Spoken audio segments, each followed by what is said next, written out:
एक पुराना गांव कानपुर, चारों तरफ खेत, टूटी कच्ची सड़कें, और रात होते ही ऐसा सन्नाटा कि जैसे हर चीज किसी डरावनी शक्ति के अधीन हो। यहां गांव में कुछ दिनों से रात में लोग एक एक करके गायब हो रहे हैं, और इन्हें कौन गायब कर रहा है ये कोई नहीं जानता। इस वजह से यहां के लोग रात में बाहर निकलने से डर रहे हैं। राजेंद्र शहर में रह रहा था। उसके पिता की हाल ही में मौत हुई थी, और अब उसे अपने पुश्तैनी घर और जमीन के कागज पूरे करने के लिए कानपुर लौटना पड़ रहा था।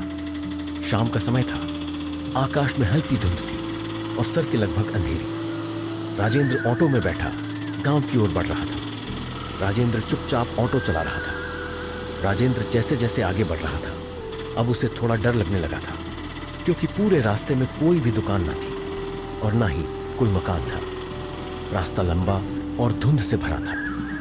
राजेंद्र ने बाहर झांक कर देखा तो उसे सड़क किनारे खड़े पैर और खेतों के बीच से गुजरती अजीब सी परछाइयां दिखाई दी। हल्की हवा से पैरों की शाखाएं जैसे फुसफुसा रही हो। राजेंद्र ने खुद से कहा, बस शहर में रहकर ही अच्छा था। ऑटो धीरे धीरे गांव के मुख्य चौक पर पहुंचा। वहां का दृश्य राजेंद्र को हैरान कर गया। पूरे गांव में सन्नाटा था। कोई दुकानदार नहीं, कोई आदमी नहीं। चौपाल खाली थी। कुत्ते भी अपनी जगहों पर भौंक रहे थे। राजेंद्र ऑटो से बाहर निकला और अपने पुराने घर की ओर बढ़ा।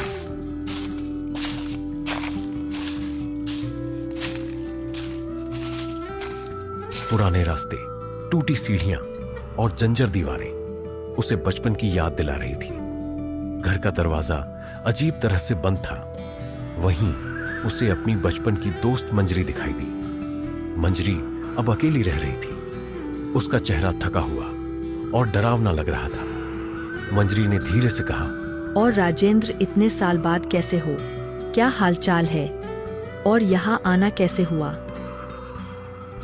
हाँ मंजरी, मैं ठीक हूँ। मैं बस अपनी पुश्तैनी जमीन का कुछ काम पूरा करने आया था। लेकिन यह बताओ, यह गांव में इतना सन्नाटा क्यों है? राजेंद्र, हर रात यहाँ कोई ना कोई आदमी गायब हो जाता है। कोई आवाज नहीं, कोई निशान नहीं। बस सुबह जमीन पर एक काला निशान मिलता है, जैसे किसी ने उन्हें जला दिया हो। राजेंद्र ने हंसकर कहा, मंजरी, यह सब मनगढ़ंत बातें हैं। गांव वाले डरावनी कहानियां बनाते हैं। अगर तुम इसे हल्के में लोगे तो शायद बाद में पछताओगे। रात में बहुत अजीब चीजें होती है। आवाजें, परछाइयां और कभी कभी नाम पुकारने वाली आवाजें। राजेंद्र ने उसे शांत करने की कोशिश की, लेकिन उसके मन में डर बैठ गया। वह जानता था कि रात अब शुरू हो चुकी है और गांव का सन्नाटा धीरे धीरे उसे अपने घेरे में ले रहा है। रात गहरी होने लगी। राजेंद्र घर के पुराने कमरे में बैठा, धुंध से ढकी खिड़कियों के बाहर झांक रहा था। हर खिड़की पर अजीब सी परछाइयां गुजर रही थी। कभी हवा में फुसफुसाहटें, कभी दीवारों के पीछे किसी का नाम पुकारना।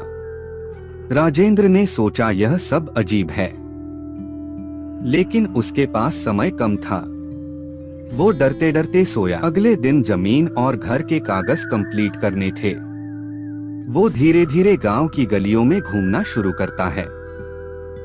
वहां हर घर का दरवाजा जल्दी बंद होता है। कोई बाहर नहीं दिखता। चौपाल बिल्कुल खाली। कुत्ते भी अजीब तरह से घूर रहे थे। राजेंद्र ने महसूस किया कि जैसे हर कोई डर के साए में रह रहा हो। तभी उसे गांव का पुराना पंडित दिखाई दिया। पंडित बुजुर्ग और गंभीर थे। उनका चेहरा समय की मार झेल चुका था। पंडित ने राजेंद्र को देखते ही गंभीर स्वर में कहा, राजेंद्र, तुम यहाँ क्या करने आए हो? पिताजी के जमीन के कागज पूरे करने। लेकिन यह सब अजीब क्यों है? यह गांव श्रापित है और यह श्राप उसी जमीन से जुड़ा है जो तुम्हारे परिवार की थी। राजेंद्र हैरान रह गया। उसने पूछा, कैसा श्राप? तुम्हारे दादा ने इस जमीन पर एक मंदिर गिरवाया था। उस मंदिर में एक रक्षक की आत्मा थी जो गांव की रक्षा करती थी। जब मंदिर टूट गया, आत्मा कैद हो गई। अब यह हर रात किसी इंसान की आत्मा खींचती है ताकि अपनी कैद से मुक्त हो सके। राजेंद्र ने पंडित की बातों को बड़ी गौर से सुना, लेकिन उसके भीतर डर बैठ चुका था। राजेंद्र ने पंडित की बातों को सोचते हुए रात बिताई। आसपास के धुंध और आवाजें उसे लगातार परेशान कर रही थी। दीवारों के पीछे फुसफुसाहटें, हवाओं में नाम पुकारने की आवाजें और खिड़कियों से गुजरती काले साए उसे मानसिक रूप से कमजोर कर रहे थे। अगले दिन राजेंद्र ने तय किया कि वह उस जगह जाएगा जहां मंदिर था। उसे जानना था कि क्या सच में यह श्राप उसके परिवार की गलती का परिणाम है। राजेंद्र, मत जाओ वहाँ। यह खतरनाक है। तुम्हें शायद बचकर नहीं निकल पाओगे। मुझे सच्चाई जाननी है। अब डर कोई काम नहीं आएगा। रात का समय था। पूरा गांव राजेंद्र को रोकने की कोशिश कर रहा था, लेकिन राजेंद्र ने हिम्मत दिखाते हुए आगे बढ़ना तय किया। संगीत राजेंद्र उस जगह पहुंचा। चारों तरफ जली हुई मिट्टी, टूटी दीवारें और बीच में एक पुराना बुझा हुआ दिया पड़ा था। राजेंद्र ने धीरे से दिया जलाया। जैसे ही लौ उठी, जमीन हिलने लगी। हवा में सिसकारियां गूंजने लगी। राजेंद्र का मन डर से कांप रहा था। तभी मंजरी वहां पहुंचती है, लेकिन उसका चेहरा बदल चुका था। उसकी आंखों में अब शैतानी शक्ति दिख रही थी। मंजरी इंसान नहीं थी, वो वही राक्षस की आत्मा थी जो मंदिर टूटने पर कैद हो गई थी।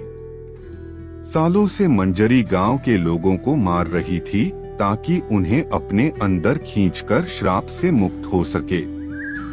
लेकिन अब राजेंद्र के लौटने से उसकी कैद पूरी तरह टूटने वाली थी। मैं अब तुम्हें नहीं छोड़ूंगी।